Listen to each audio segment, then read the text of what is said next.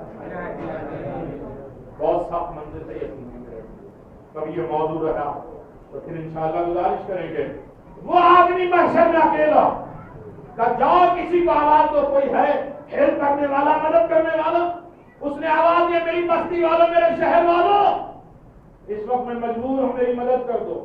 پورے شہر والے آ گئے، پورے اسٹیٹ والے آ گئے اور سب نے گواہی دی اللہ یہ بڑا نیکوکار تھا، سب کے کام آتا تھا۔ اللہ اس وقت یہ مجبور ہو گیا، اس کے نام اعمال میں نیکیاں کم ہو گئی، برائیاں زیادہ ہو گئی، ہم سب مل کے اپنی نیکیاں اسے دے دیتے ہیں۔ میرا دل توجہ کریے گا، پورے محشر میں اس گروہ اس اسٹیٹ والوں نے اپنی ساری نیکیاں اس کو دے دی اور اللہ نے اسے جنت دے دی۔ سنو، جب جنت دے دی، وہ جنت میں گیا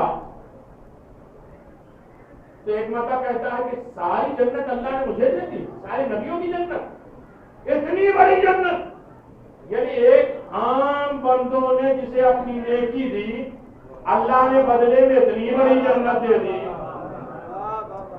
قرآن میں قبر کا تذکرہ 8 مرتبہ، اسلام کا تذکرہ 8 مرتبہ اور جنت کے دروازے بھی 8۔ توجہ کریے گا، آپ پورے اسٹیٹ والوں نے ساری نیکیاں اس کے حوالے کر دیا، اسے جنت مل گئی۔ اب تو یہ نہتے ہو گئے، خالی ہو گئے، ساری نیکیاں لے لی، اب ان کی ہیلپ کون کرے؟ اللہ نے آواز علی اس قوم پہ مشکل وقت آ گیا، ان کی مدد کر دو۔ ان لوگوں نے اپنی ساری نیکیاں ایک بندے کو دے دی، اب ان کی تم مدد کرو بخش۔ مولا کائنات میں آواز پروردگار کیسے مدد کریں؟ کہ علی رسول کے بستر پہ جب تم سوئے تھے اس پوری رات جو سوئے اس میں جو ایک سانس تم نے لی تھی اس ایک سانس کو اس پورے محشر والے کو ہدیہ کر دو۔ علی کی ایک سانس پورے محشر کو بخشوا جا رہا ہے، تو اس علی کی زندگی کی آدھی نیکیاں کس کا مال کرو؟ شیو ناز کرو کہ تمہیں ولایت علی ملی، ولایت علی معصومین ملی، در اہل بیت ملا ہے۔ جتنا ناز کرو کم ہے، فخر کرو کم ہے، لیکن قرآن کہہ رہا الہاکم التکاثر حتی زرتم المقابر۔ دیکھو کثرت مال، عہدہ، منصب، تخت و تاج تمہیں غفلت میں نہ ڈال دے۔ اس وقت تمہاری آنکھ کھلے گی حتی زرتم المقابر، جب تم قبروں کو دیکھو گے۔ تو لہذا قبر پہ جانے کے بعد انسان کا تکبر دور ہو جائے، فخر و مباحات دور ہو جائے، حسب نسب دور ہو جائے، اپنے کوٹ کمان دور ہو جائے، اپنے اختیارات دور ہو جائیں اور انسان کو قبر کے وقت قبر یاد آ جائے اور قبر کا حساب و کتاب یاد آ جائے۔ یہی سب سے بڑی نیکی، یہی سب سے بڑا ایصال ثواب ہے کہ ہم ایک مرحومہ کے ایصال ثواب میں ہم نے اپنی قبر کو سجا دیا۔ خداوند عالم ہمارے قبر کو منور فرما، سجا دے، سما دے، آل محمد کی ولایت اور اس میں ہمدردیاں اور مدد اس میں کام آ جائے۔ کہ بڑی سخت روایت میں ہے، ایک بیٹی ہے جس کا آخری وقت ہے، باپ کا ہاتھ پکڑے ہوئے، باپ نے آواز دیا بیٹی کیا بات ہے؟ ایک مرتبہ بیٹی نے کہا کہ بابا اس سے آسان مرحومہ سے ملانے کا میرے پاس کوئی رابطہ نہیں، خدا باپ کو سب نائب کر دے، شوہر کو بہت بڑا غم ہوتا ہے میرے عزیزوں۔ میں ابھی کچھ دن پہلے ایصال ثواب